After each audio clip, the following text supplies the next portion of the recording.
La sixième 7 du collège Henri Fabre à Nice vous présente leur projet Les patrons de Fabre.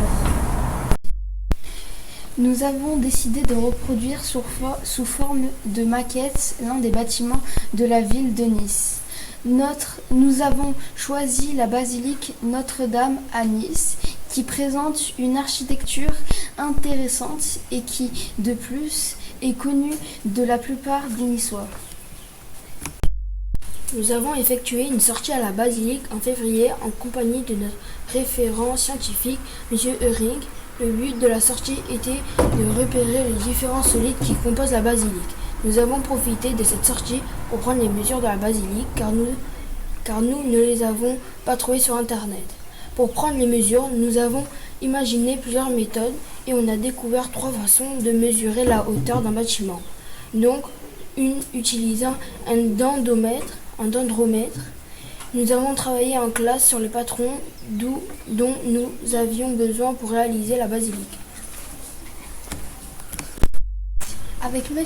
Hering, nous avons travaillé de manière plus approfondie sur le cône et son patron. Nous avons construit des cônes des différentes hauteurs en classe. On a dû choisir dans quoi on allait fabriquer la maquette et nous avons choisi du papier canson assez épais. Il a fallu travailler sur l'échelle et penser à laquelle serait la mieux adaptée.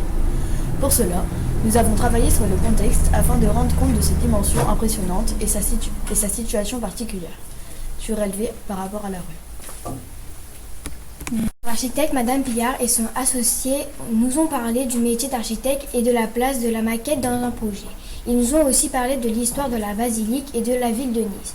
Ensuite, on a commencé à construire la maquette en écoutant les conseils qu'ils nous ont donnés.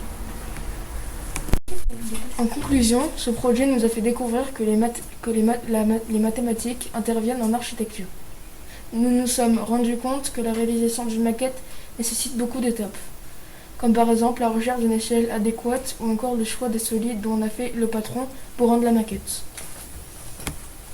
Nous remercions Monsieur Euring, Madame Pillard et son associé et l'association Regard de Géomètre.